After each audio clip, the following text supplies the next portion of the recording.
I am Anja Nikolic. I'm the CEO of the Australasian Institute of Digital Health. Thank you so much, Anja, for being here. And I'm very lucky to be able to pull you away from such a big couple of days here at HIC, obviously hosted by the AIDH. And what a way to kick us off into this next chapter of digital health, right? Yeah, absolutely.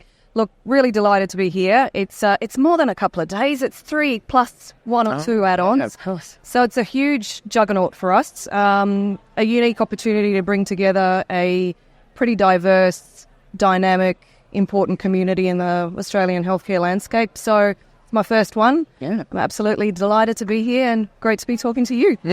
And so for those that don't know too, you've been in the role for a bit now of CEO. So coming into the role, I'd love to learn a little bit more about, what you bring to your background and the context and such an interesting community to then be part of and kind of where we take it from here. Yeah, sure. It's an interesting question because a lot of people assume that I come from the digital health landscape, and I don't. What I bring is quite extensive experience working in institutes, associations, membership organisations and peak bodies in the Australian landscape, and the last of which was in healthcare. It was the Australian Physiotherapy Association. So what I bring is an understanding of what communities like this want, what it takes to progress certain agendas in policy and advocacy, what it takes to move the kind of macro landscape in the right direction, what people want out of membership, out of their community, out of connection with an organisation like ours. People ask me, so, how does someone who doesn't come from digital health take on a role of CEO in a digital health organisation? And I say to them, well, the ecosystem is so rich with people with that expertise on our board, in our engaged communities, in our branches, that my access to that expertise and the organisation's access to that expertise is never lacking.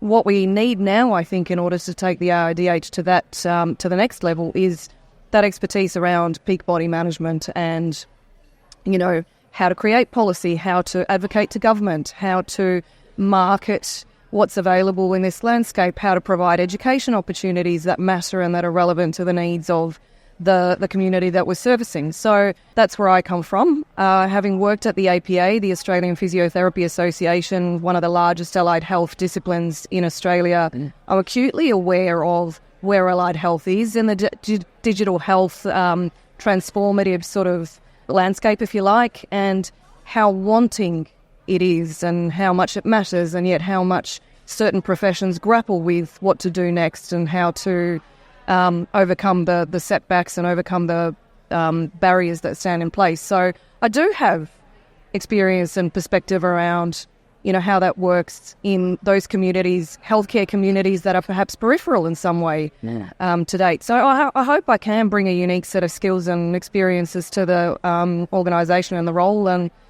I'm certainly zhuzhed about it. Amazing, that the right term to use.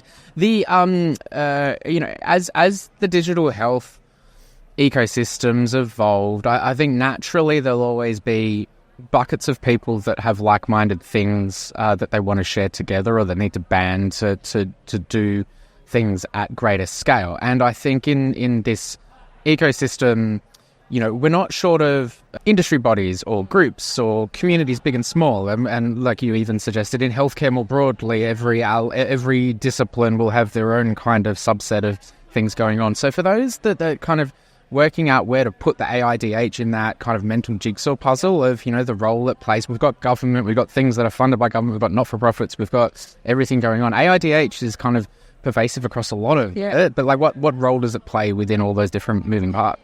I think you got it in one. What I'd like it to play, and what I think it really is uniquely positioned to do, is to be smack in the middle, because it does bring together diverse groups of people.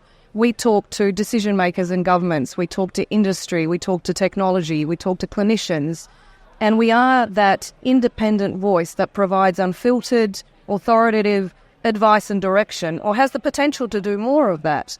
And that is really where in this diverse and varied ecosystem we fit. And what I'd like to do in the months and years to come is provide absolute evidence that is the case and that it is where we belong. And, when I look around HIC, it confirms for me that is that is indeed what the role of the AIDH is. When you have a look at the cross-section of people who are here, the backgrounds they come with, the unique perspectives they come with, you ask, where is that place? It's in the middle. Amazing. I would say here at HIC, and we're at the tail end of a lot of the different activities and different streams, as you touched on too. What's your wrap? What's your kind of take, other than needing to hide under a table and have a few deep breaths for a moment? But maybe that's how I deal with events. I'm not sure how you deal with it. But what's your kind of take as we start to round out these sessions? I'm so optimistic about what the future holds. There's so much at stake and there's so much happening, and there are some innovations that are coming towards us that are really worthy of enthusiasm and worthy of leaning into. And I think about things like the health information exchange. I think about the potential of AI in healthcare. I think about the various vendors that are here in this sponsorship and exhibition space who are offering unique and weird and wonderful things that help clinicians and the healthcare workforce in general do what they need to do. And I can't help but think, geez, there's a lot to get enthusiastic about.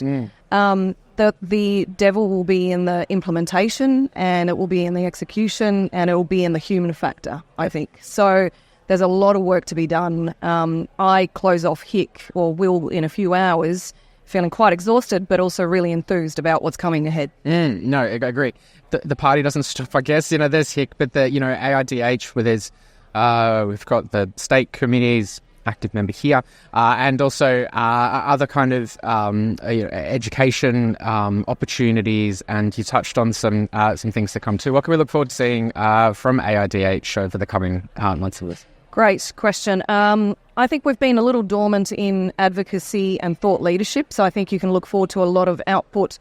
Not thought leadership that's lofty and kind of too conceptual, but some really practical guidance and advice on where to next in a number of different areas. I'm thinking specifically, quite soon we need to start providing some advice and thought leadership around the legislative landscape, the assurance frameworks that exist to help digital transformation, etc. So look forward to output in that area. I also think there's a lot we can do in education, not necessarily very formal education, although there's a place for that and we're dabbling and kind of exploring what that might look like. But in the short-term future, vocational skill-based learning for the clinician who's not a digital health person, who kind of looks at this space quite reluctantly, knows that they need to dabble in it, but doesn't know where to start. And so we're really thinking about how to bring that community alongside professionalisation of CHIA, perhaps a clinical informatics fellowship that is rooted in education and learning. So that whole space around supporting the workforce to upskill in whatever way makes sense to them, whether it's short, sharp learning or really formal, structured learning, look forward to seeing some movement in that area. And then the third pillar would be around community engagement. I think we do a really good job of engaging the engaged community, the digital health community, the people who kind of, wear that on their heart and sleeve. And what we perhaps don't do so well is to talk to the rest of the healthcare workforce, the clinicians, the workers who would not necessarily come to HIC and would not necessarily think of the AIDH as their natural home, but for whom we can provide services and information and resources to help them, undertake that transformation. Yeah.